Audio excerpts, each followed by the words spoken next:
Hey everybody, and welcome to What the Fact. I'm Aaron, this is Katie, and we're editors with PolitiFact. Every week on What the Fact, we bring you the latest in our fact-checking from the 2020 election, the impeachment inquiry, and sometimes some other stuff too. And this week falls into the other stuff category because there's a lot going on the domestic front.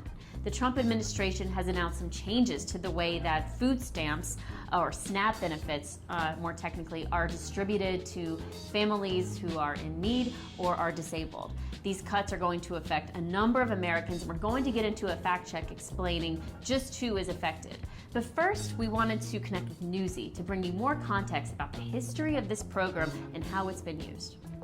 The Trump administration is on track to institute some controversial changes to the country's food assistance program. But how did that government benefit become the system people know today? The country's food assistance is officially known as the Supplemental Nutrition Assistance Program, or SNAP, but it's commonly referred to as food stamps, and that name derives from the early versions of the program that literally used stamps. The first food stamp program was started in 1939 to help address both widespread unemployment and food surpluses. Eligible families bought orange food stamps and used them to buy whatever food they wanted.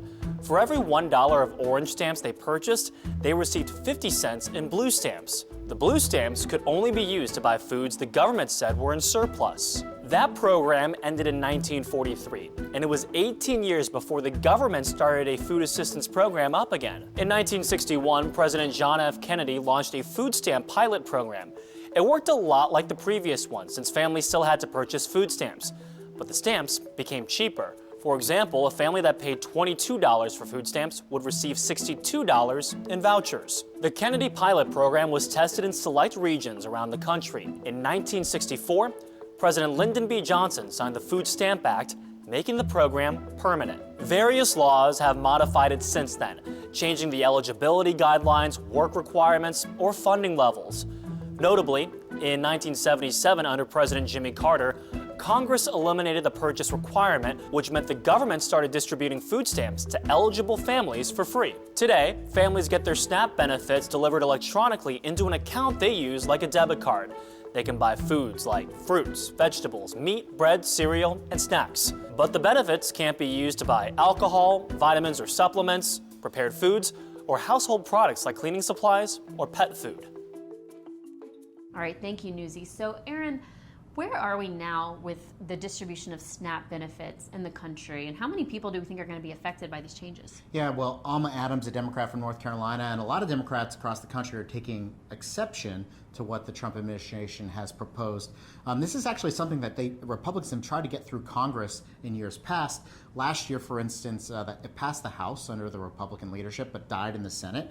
And then what they want to do in Republicans is they want to rein in who's eligible for this assisted food stamp, this SNAP benefit, and give states more flexibility in who can get it and who doesn't.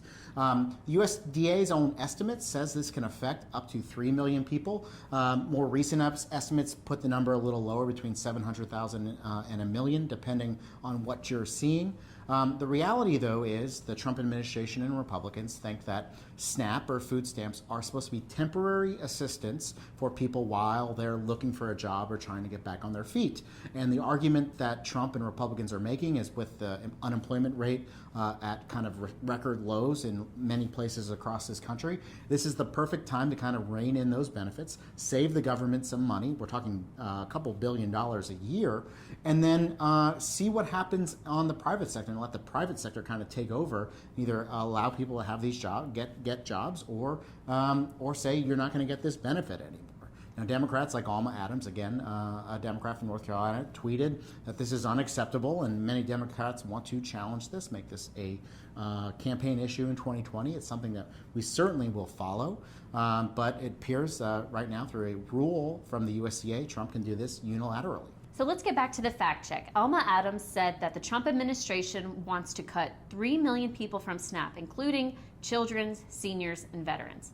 So we talked to USDA and we asked for data on each of those groups, and they did show us that for seniors and children, a number of families would be affected. Now, the harder thing to pinpoint is veterans. the department does not keep data on how many veterans use SNAP benefits. That said, there was a study done by the left-leaning group, the Center on Budget Policies and Priorities, and they determined that I think over 1 million veterans are receiving SNAP benefits. So it goes to reason that a number of them will be affected by these changes. We've seen this a couple of times where I think politicians will just say veterans as a way maybe to tug at the heartstrings of some people, when in reality there's really no data to specifically back that up. But if you imagine, if we're talking about millions of seniors or people with disabilities, there's likely a lot of veterans who are just, by logic, stand to be in that pool. Yeah, given that uncertainty, we rated her statement mostly true. Now that's going to do it for this week's episode of What the Fact, but there's a lot more fact-checking that you can read on our website at PolitiFact.com. Until next week, I'm Katie and this is Erin. Bye.